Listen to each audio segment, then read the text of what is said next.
Hey, how's it going? Hey, what's up, dude? Hey, This is Alex, right?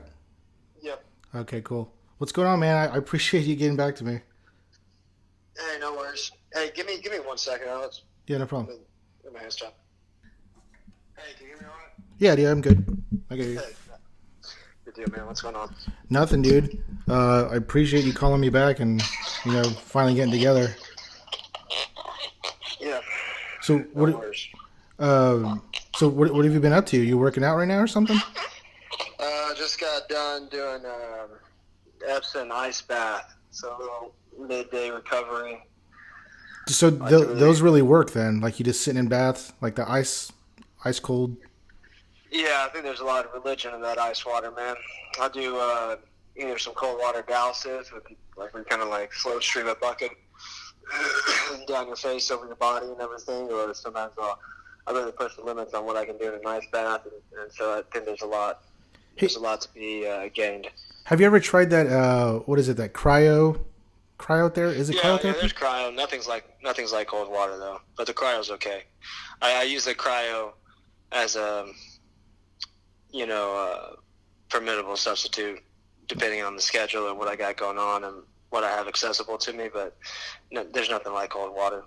Dang. So how long do you just stay in there? I mean, do you, like 30 minutes, 15 minutes? Just depends. No, maybe not 30, but it just depends on how depends the size of the tub and the amount of ice. If it's like if I'm inside of one of those like a master bedroom bathtub, like a jacuzzi style, Yeah. that can kind of get up all the way up to your neck or nearly your chin. I fill that thing up so much that I might only do 10 minutes because of the severity of how cold it is and come out red. Got to kind of shiver for a little bit, then ease your way into getting warm again. Man, Uh, that's pretty extreme. yeah, and then if it's like a normal sized bathtub, um, then it might be like a 15-minute. Generally, if it's normal sized bathtub, I generally always do 15 minutes or more. But I don't really like to go over too much, and then after that, I try to stand out and just shiver for like 5 minutes. Oh, with no towel or anything, just Yeah, like where I might like wipe myself down real quick, just throw the towel on the ground, stand on the towel, and just shiver, and let your body kind of naturally respond to it that like and heals work it out. itself, right? Let that metabolism start going crazy, right? Let like the blood cells start concentrating and so spreading the way they need to, and so so very Wolverine it's style. yeah, exactly. I mean, shit, you feel like it by the end of it all. Like maybe like a cross-gendered Wolverine because your shit's gone introverted. You could turn an Audi into an innie. Yeah, real quick. Yeah, it gets pretty cold. So okay, so I'm talking to Alex. Is it Alexander or is this Alex or how do you go by it? Alex. Yeah, Alex is good. Okay, Alex the Great Hernandez. So who comes up with those names? Like gives you the nicknames? You come up with your own name. Okay, is that Yeah, like I a mean somebody might give you the name, but you're at the end of the day you're the one who defines your name. and which is whenever I go and because my name is Alex Hernandez or Alejandro Hernandez, and so everybody looks for the origin of their name and mine always goes back to Alexander the Great, the Viking and stuff. So how he's always trying to do better and conquer and be powerful Right. man and stuff like that. So it's fitting for a UFC fighter, that's for sure. I thought so. Yeah, it was something that just kind of came up with outside the cage in my first amateur fight. I just thought it was fitting, sounded cool as shit, and just worked. And a couple other people have had that idea as well. It seems over the years, and so I plan to kind of So it wasn't Like like you kind of just gave it to guys the yourself. shadow. Yeah, they So so they didn't give it like you didn't come like give it to yourself and then them people roll their eyes like, oh brother, like it was earned. I mean, no, I don't get that at all. I just mean like people, other fighters also. Like I think there might even be, other than the UFC, there's other fighters that might have the grade, or even like there's other MMA fighters that have Alexander the Great. And so I intend to become such a star that they just have to dwell in my shadow. And, Yeah, they have to live with it. I get it. yeah, they don't have to change their name. So where are you calling from right now? I'm here in San Antonio right now. In San Antonio, and you fight out of what is it, Ohana Academy? Yep, Ohana Academy in San Antonio, and I train out of Trident Strength and Conditioning in New Braunfels. It's my strength and mobility, my conditioning, and so I'll do that work out in New Braunfels. That's why I moved out there, just to kind of touch base with that guy. It's like my spirit animal, really. And so, yeah, we'll go out there and do our work, and then I do all my mixed martial arts training outside of Ohana Academy in San Antonio. So to be a part of one of those academies, like, do you go and join, or do you got to try out, or how does that work? No. I mean, anybody can enroll. You know, I mean, there's classes out of the schools for anybody off the street for jiu-jitsu, Muay Thai, kickboxing, boxing, wrestling. You know, you can just step in off the street. And then we have also our private classes for professionals. And then I do a lot of one-on-ones with my coaches, and that's really what's kind of elevated my game, and particularly is my susceptibility to pick up tactics from my coaches and our one-on-one work, and our relationship, our dynamic together is beautiful. So, what got you into wanting to fight and beat the shit out of people? You know, I started wrestling in high school, like real briefly in 8th grade, but really in high school I started wrestling. I've always been, you know, like it's funny as a kid, I was reminiscing over this with just another guy who was doing the same thing. I think a lot of young men and boys do this, like just play fight and spar fight their friends through like middle school and high school and things. We used to call it like UFCing. Like, yeah, exactly. Every other ignorant fuck on the road, and so we would just like put on some gloves and like beat the shit out of each other in the backyards or wherever, you know. And so it was kind of always a little aggression, but not misplaced. You know, we kept it contained rightfully. And I started wrestling because of my father. He actually runs the wrestling program out of Ohana, and so he turned me on to wrestling in high school. Because essentially I just kind of realized I wasn't really good at other sports. I grew up playing basketball, and then I had the epiphany that I was too short and I sucked, and so it was like, all right, let's do something different. That, and I was a real late bloomer, and so it was rough. You know, it's like, okay, let's find a pound for pound thing that we can do, and so I started wrestling. And I hated it. I mean, I didn't hate it, but I didn't love it. It was just so nerve-wracking. Is it because you had to wear a onesie? Is that why? No, I was not above the humility of it by any means. I've always probably done enough shameful things to where, yeah, that kind of shit doesn't faze me. But it was just so nerve-wracking. It was just so gut-wrenching and competing and everything. I remember just feeling like throwing up that first match all day long in school, just dreading it. But for every reason, I just kept doing it.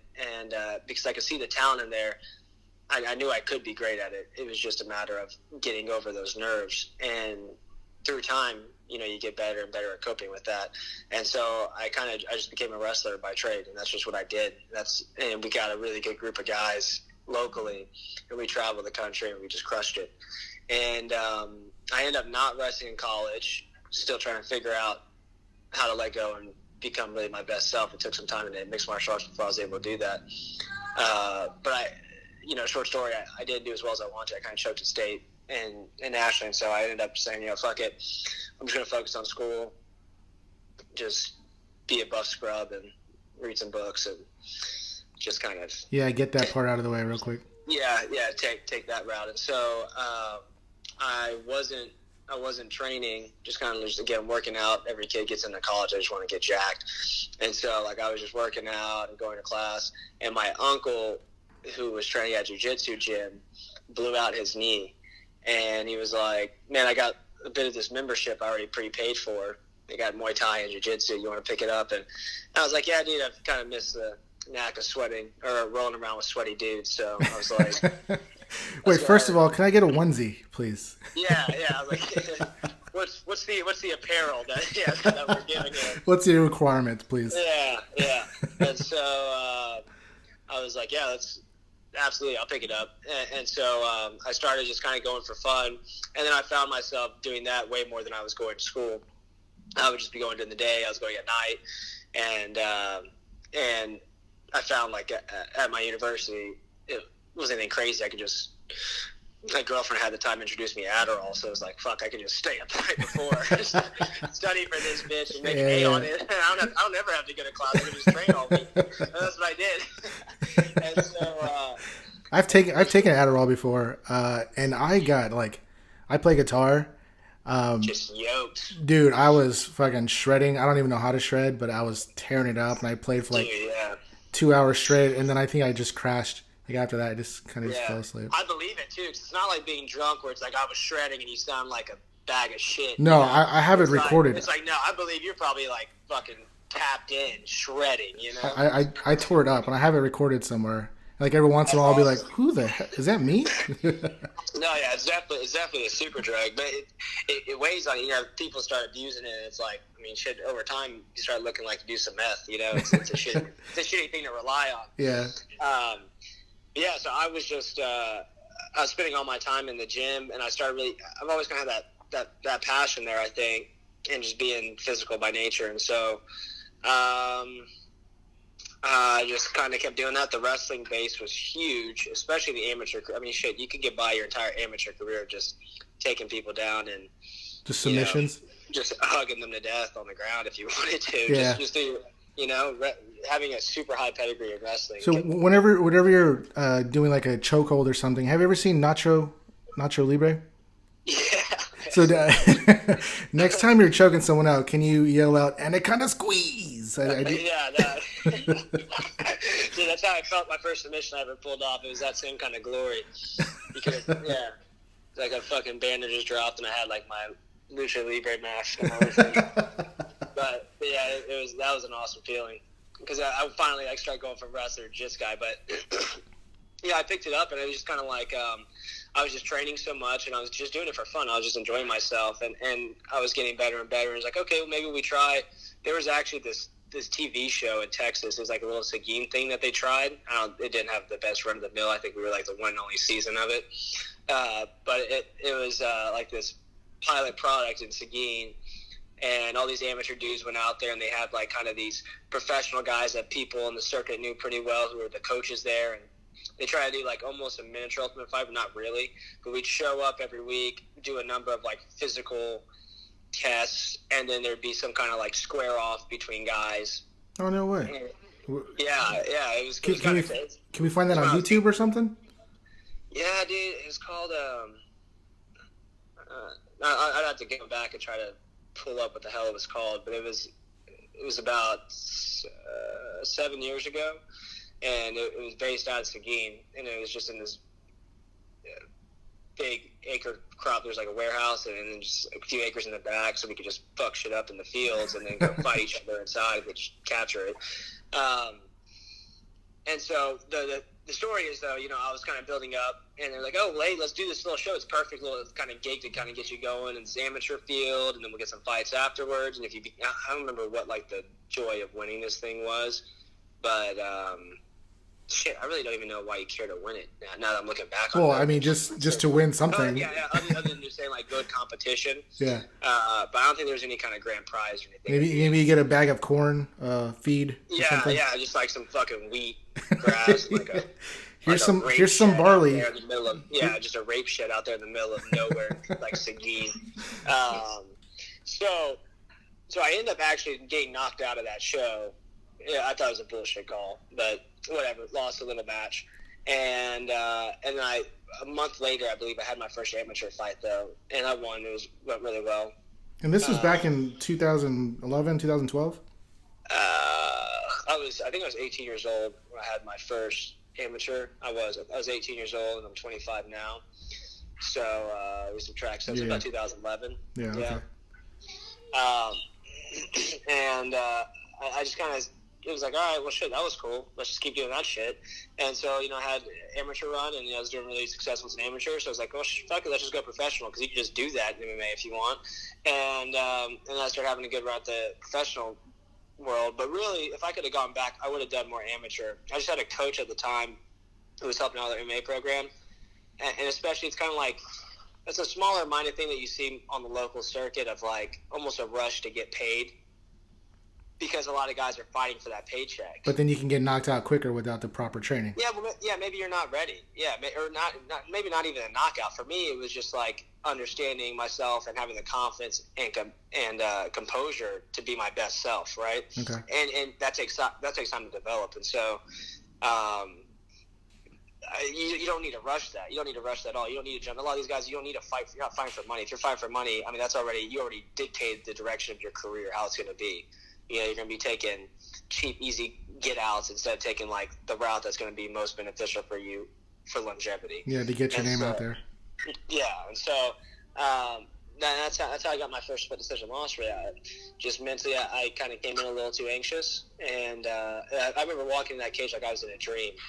And then that's how I started a lot of my fights out for a bit. Where it was just like, okay, we're here, and I bet you it's just going to work out, because it usually does.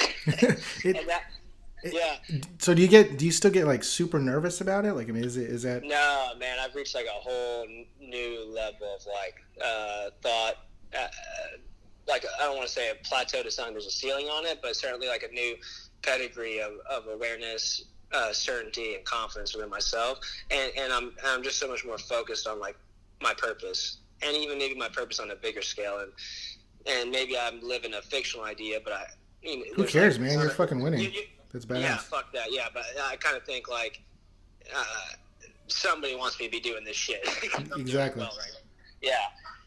But then you watch things like that funny. You ever listen to like Chris D'Elia, where he's like, "You're not the Denzel of your movie. You're not the fucking man on fire." He's got this huge skit about like how everybody always thinks of the star of their own movie and how it's a fable, which in most cases I feel like is true. But regardless, I've kind of reached a level of focus and know-how. That's fucking awesome. Yeah, I don't feel the need to fret or over angst, because it's just wasted energy. And at the end of the day, too, like having that professional business life is really what leveled me out. For a time, I thought that's what was slowing me down, but really, it was the best thing that ever happened, because it balanced me, and it made me realize, like, fuck this, dude. If this doesn't work out, I'll just go back to work on Monday and make a killing, or I can make money 8 different ways. I'm not tied to any one thing. I don't need to limit myself in this one thing. I need to do everything to the highest aptitude that I possibly fucking can. But and so, did you quit your job first before you were like full-fledged fighting, or were you still kind of because you were in mortgage, right? Yeah, and people get kind of twisted on like the timeline thing. So, like I said, I was already going through school. When I was going through school, I was training like 6 hours a day. And then I blew out my knee, so then I felt like a bum sitting around. So I was like, man, I'm not using my degree, and I'm not training. And just being an ignorant kid, I didn't really understand like proper rehabilitation and all the shit, holistic practices that I understand now. So old me was just like, dude, I can't fucking walk. I need to be walking. Let me walk in this other direction. So I got a job as a front desk receptionist lady in this mortgage company. I don't even fucking know how I felt. Did it come with a purse or anything, or? Yeah. I missed the onesie and got a skirt instead, so I had to like, continually like exchanging these, like very feminine wardrobe. Yeah. I like. Yeah, so I just kind of fell into that. It's funny. I started doing it and started understanding the business, and I was like, "What the fuck? This isn't anything I went to school for." I graduated in finance, but yeah, it's really not. Yeah, it's really not. A lot of it's kind of like, at the beginning, especially at that front desk reception, a lot of it was kind of like a lot of real estate based things, and so I saw the opportunity though to make a shitload of money, and I like the idea that as much as you put in, you get out. There's no ceilings. It's commission based, and it's built a lot on drive, personability, and communication. So I was like, fuck it, dude. I'm just going to... And I'd look around the office and I'd be like, dude, if this dickhead is making that much money, fuck, I can't wait to see what I do. So that's usually what it's filled with, a bunch of douchebags. Yeah, dude, that's how I base everything though in my life. And so I just started doing that heavily, but I was fighting, so I was still training like shit, dude, 3 or 4 hours a day, and then doing this job. And so that's whenever things like Adderall would kick in. It'd be like I got to grind out these weeks. And so I climbed the ladder, eventually became an LO, did really well, and all that becoming kind of a high level LO, and then stepping into another field of it at another company, and sort of kind of stepping out of what I was prepared for, or kind of what you might have thought I was qualified for, stepping beyond my qualifications and having to fill those shoes.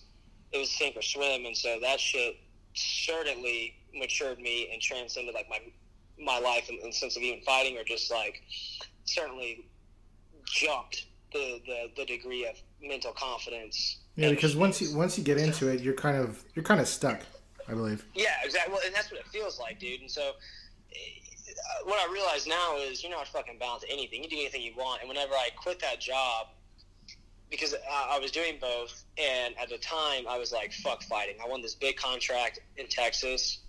It was like a $50,000 contract, and I got this pretty belt. It was pretty heavy too, so it felt legit as fuck. and I was like, all right, dude, that was the worst experience of my life. I hate this shit. The whole time I was just like stressed out. I remember walking in that cage, and it was like some gangly, lanky Persian-looking motherfucker. He was like 6'2", looked like Jafar, fighting at 155. And how tall are you? 5'9". 5'9", okay. And there's a big difference when you're stepping into the ring based on like 3-inch size. Yeah, I've got some monkey ass reach, and so that's always a huge benefit for me, and always a fact. Like whenever I'm looking at other guys who are taller, I always try to go back to that reach metric to really keep them honest and see where they're at.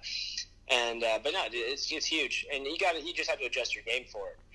But I remember pacing back and forth in that cage, him looking at me trying to do the whole Tyson mug, where you just mean mug him the whole time. I'm like, dude, I'm gonna knock you the fuck out. Stop looking at me like that. No, not even, bro. I was just like, bro, I gotta fucking deal with you, like, for the next up to 25 minutes. Like, just give me a fucking minute to myself, dickhead. Like, I'm gonna deal with you, bro. Like, just give me some time to myself. Like, I was just not happy to be there. I ended up finishing him in the first round, and I got done, and you could just give me a fucking high five, pound the ass, and said, have a beer, and I would have been out that cage.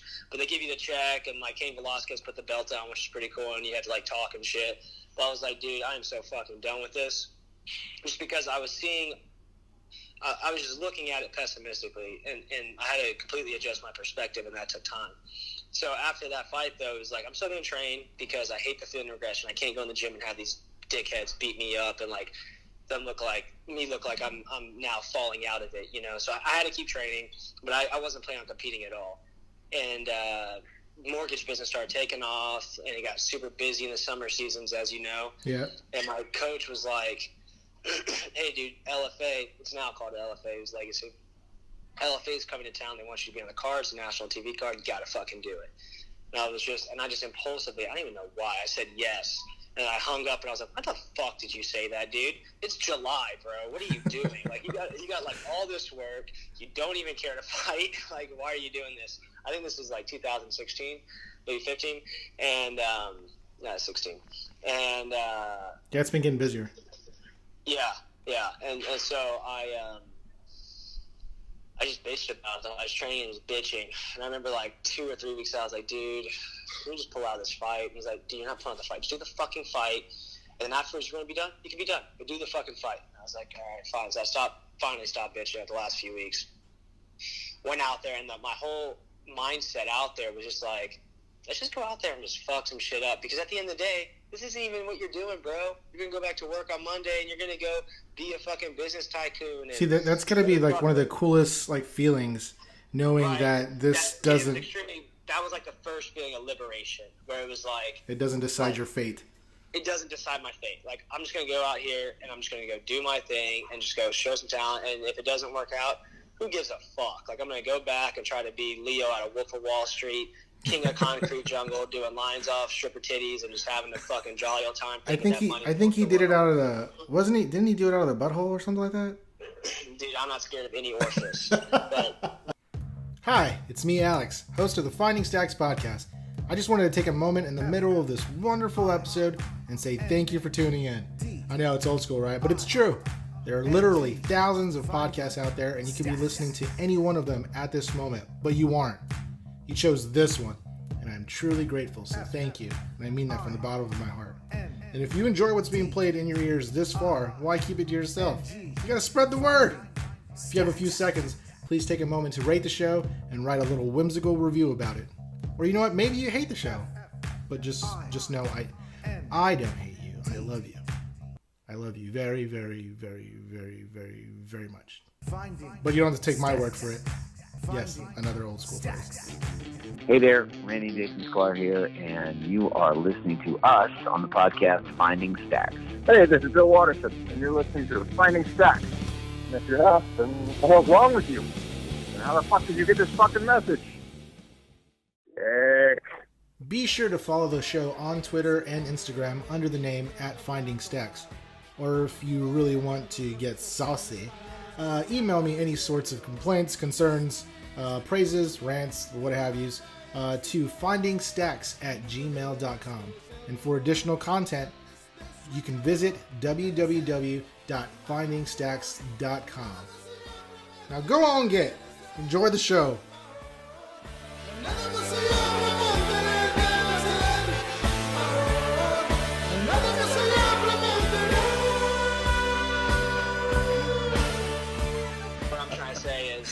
I was just like, you're focused, rebel to the cause, liberated, ready to fucking go. And so I went out there and just stunted, like killed this dude in like a minute and 30 seconds, and it was filthy. And I was like, damn, that was some cold ass shit. And he was ranked like number 4 in the state on like Tapology, which is decently credible. Yeah. For smaller circuits, not for like the UFC. And I was like, man, that was too easy. Maybe you need to go ahead and do this shit. So then I got like, all right, we're doing this. Back on the fighting grind. And because now my perspective's changed. I figured out that I can be that, like, at the time, my head was like, McGregor. I could be like McGregor. Because for the time I thought, like, I just couldn't. You got to aim somewhere, dude. Yeah, but it was like I couldn't be that guy. Like, I couldn't show out that way. I knew I had it in me, but I couldn't let it out. And then finally I proved to myself that I could. So I was like, all right. Well, now that you know that shit, let's just do that every time, motherfucker. And so I immediately went back, started, like, planning on grinding it out, blew my bicep muscle straight off the arm. But, like, a rolled-up little Popeye arm was disgusting. Oh, gross. So, yeah, and that was, like, the start of the year. And so that shit put me out for, like, 8 months just rehabbing. But I was like a... Can't you just not even flex? Like, doesn't it look like a spaghetti noodle or something? Yeah, dude, it was funny. It just looks like, it's like if you had a full arm and then you just cut that bitch not even in half. For me, it was like 3/4. It was like, and just so your arm's gone. It's like a flat, it's like you have your bone, your tricep, and then just like a little baby's bitch ass, like toddler space of arm. You know, it's just nothing really there. And it was such a trip too, because and this is how I've evolved tremendously too, and being a full-time fighter changes all this shit too. I was like in a rush. I got done with a strength and conditioning workout, got in my car, was running late to sparring, threw on some gloves, just started fucking sparring. And this dude with the biggest cranium of all time, I throw this hook and he bobs in a counter and I just hit his head with my arm. And I was like, oh man, dude, that kind of hurt. We should chill out for a second. And I was like, dang, that hurts. I just don't know why that hurts so much. I might have to sit out sparring for a minute, bro. And I'm sitting there and this boxing coach comes up and he's like, yeah, your shit's displaced, bro. It looks like you tore off your bicep. Yeah, your arm's gone. I finally looked down and I was like, oh, bro. I felt my insides just squirm. I was like, dude, my arm's fucking gone. And so... so do you have to get surgery for that, or you just let it heal by itself? Nah, bro, you definitely got to reattach it. So, like, that happened on a Saturday, and I was in the surgery room by Wednesday. And they just essentially pull that bitch down, Eagle Scout, tie it around your bone, and you're good to go. And I'm sure there's some other, like, medical... Fancier stuff. yeah, terminology and actions that equate to that. But there aren't any screws or any plates or anything like that. I've just got a decently semi-gnarly scar right below the bend of my elbow, and that's it. So I'm happy with that. I just didn't want any extra. The scars are just as cool as having tattoos. So sometimes, right? Yeah, depending on who you ask. So yeah, dude, I started. I was just healing that like a madman, getting on my grind, and then I got that next LFA fight, and that was like a true test of okay. I was about to turn 25, and so I was having this like quarter life crisis, and I was like, all right, we need to assess this bitch, see how much we enjoy the process of fighting, the process leading up to the fight, the weight cut, weigh-ins, the fight itself, and the whole thing was just. It was gorgeous. Because you fight at 155, is that right? Yeah, 155. Man, so okay, let's talk because I know you got to go back to training and stuff. So, your fight real quick back in March. How did you feel? Because you won. What was it? The performance of the night. Yeah, performance of the night, bonus for the knockout. So how like good did you feel knowing that? Like DC was talking about you, Joe Rogan was talking about like all these like UFC like. Fuck DC's first comment first off about the whole like dirty dude. Fuck that guy. But no, that definitely was a dope ass experience. Where I felt celestial. I felt literally like a star. Yeah, exactly. I went in there and like the walk out was crazy because like you got these cameras in your face and they're walking you through like this little hallway and then you're about to go out. I'm kind of thinking like, oh shit, like what's the face I'm gonna put on for this, dude? Like, how am I gonna be? I'm kind of like ask myself that, you know, and just and then smile. The song turned on. And I was just like, ooh, okay. Like I just felt like myself. I felt like I didn't have to put on like any face for the camera or anything. It was just like, okay, let's just get groovy and do this shit, baby. And I started like hopping around, and like I was kind of like waiting for this like beat to drop, and the chick's there, and she's guiding me out. She's like, okay, start walking, and I'm like, nah, bitch, this is my moment, not yours. I'm gonna walk when I'm ready. And so I'm kind of hopping for a second, and then the beat comes, and I'm like, okay, so boom, I started going out there, and I'm hyped as shit, bro. And like everybody's putting their hands down, and they're all slapping, and they're like, let's do this shit. And I'm screaming back. I'm like, let's fucking do this shit. And we're slapping hands, bro. And I'm erect as can be, just blowing out the cup. And I get to the cage, and they wax me down. And then I jump in, and I see the look on Rogan and Cormier and like Annick's face, and they're all like, okay, this motherfucker's up to something. Like they had this like grimy, like they're gritting their teeth, looking at me like, ooh. And I look back at them like, yeah. And he was fucking hyped. And then after the fight, I think I made a point to like run over there, and I was like, "You see that shit?"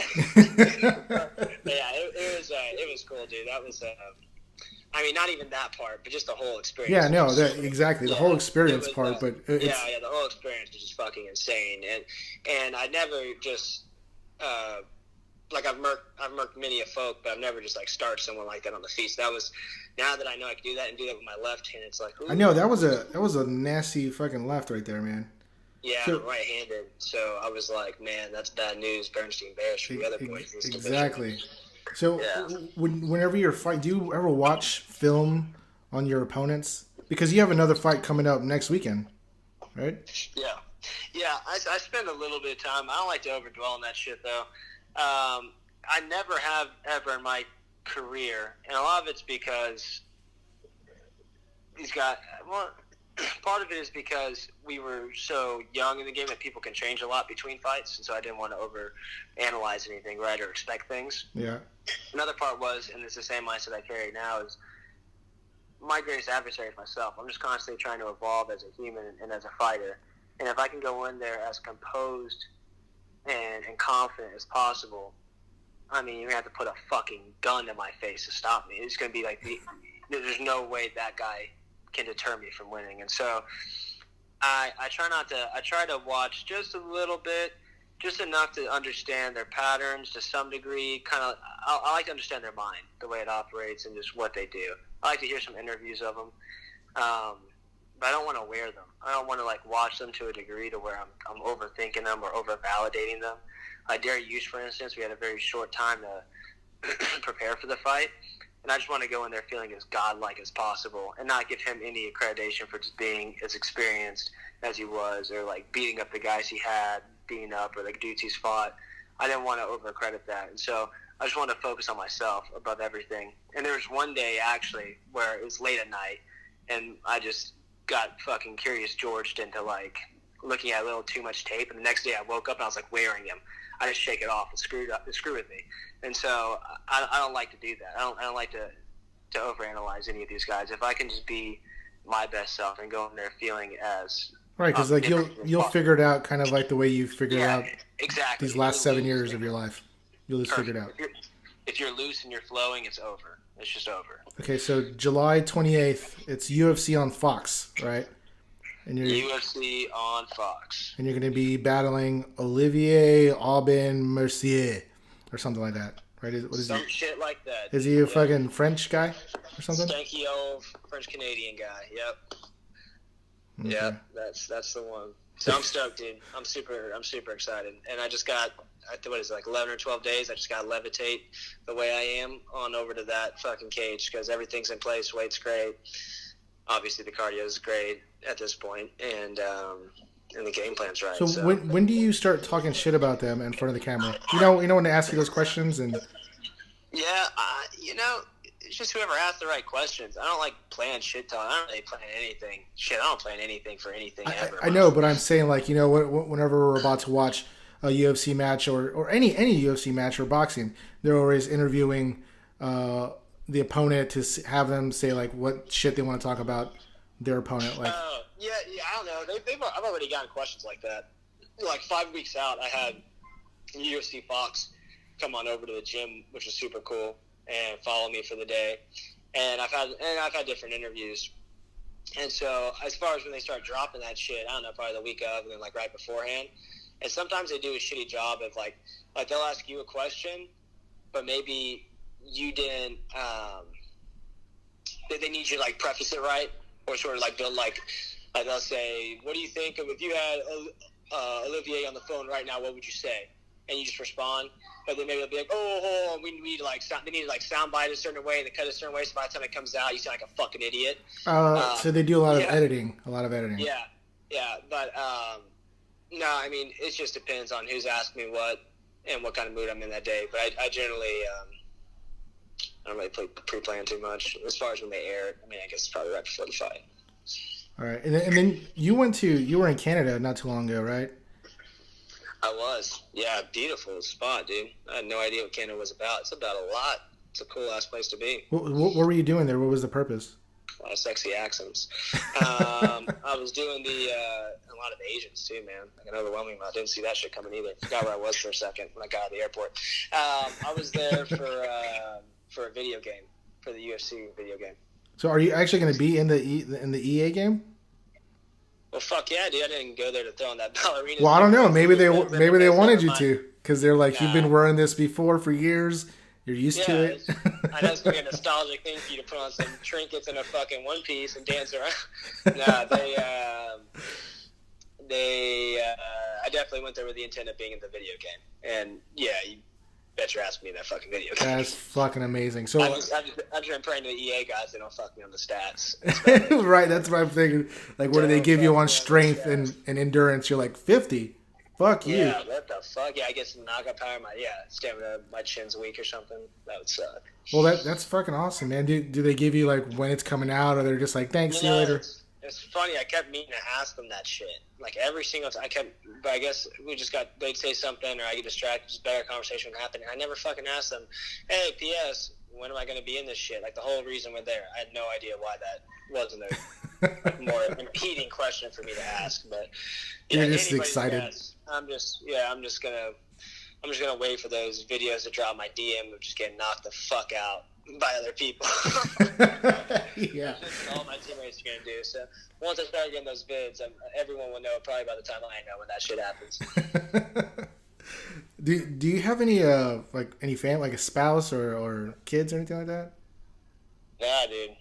Oh, so this is just like it's all about you. I'm just a grown ass kid living the dream, dude. Dude, that is fucking amazing. Yeah. So that definitely helps. It's good. Yeah, right. Because you don't have anybody I like. look at that. Yeah, I honestly think about that as like the biggest advantage. People like have to stop and go caretake for their child or their wife or whatever, and I'm just out there grinding or just doing selfless ass shit to just repair my body and heal and take those extra hours. I always mark that up, dude. I'm always thinking, got you, motherfuckers. Yeah, that's awesome, dude. Yeah, you cleaning up doo-doo, and I'm just laying the shitstorm for you. That's what I think. So what are you wanting your like your legacy to be? Like, what do you want? What are you trying to accomplish here? Being. I mean, I absolutely want to be renowned as one of the greatest of all time. I do. It's in the name, obviously. I want to be grossly successful. I want to make an absolute fuck ton of money, and I want to be renowned as one of the greatest. I want to defend my belt a huge number of times. I really, just like GSP, I would like to be able to, well, with less like brain wear and tear and you know, like, fables of shit I might have saw on the road. But like, I want to retire with that belt. I want to kill streak through the entire UFC, have my dynasty in which all these other fighters fall under, and then when I choose to retire, I retire as a champion, a greatly renowned one, and I just go sit up on a beach somewhere, legs spread, just letting the rest of the world soak in my loins. That's awesome. You're wearing my singlet. yeah. No singlets at that point. Dick's out. No need for those. No need for containment at that point. All right, Fight Club style. If you can fight anybody, alive or dead, who would it be? Oh man, I never thought about shit like that. You're all Brad Pitt. Dead guys sound really scary. Well, who I want to fight when the time comes after I build the name, build the brand. I need McGregor to stick around, stay relevant, stay undefeated, you know, his UFC career, so that way I can be the one to take everything from him. Yeah, dude. I'm all for that, man. That's the dream. That's fucking perfect. So whenever you win this upcoming bout next week, every time you're about to fight a week before, just give me a call. We'll chat for 10, 15 minutes. Just about whatever shit's going down. Love the local support. It's no problem. Exactly, dude. All right, Alex, man. I appreciate all the time and look forward to seeing you fight July 28th on UFC on Fox. Cool, brother. Talk to you later. Later, man.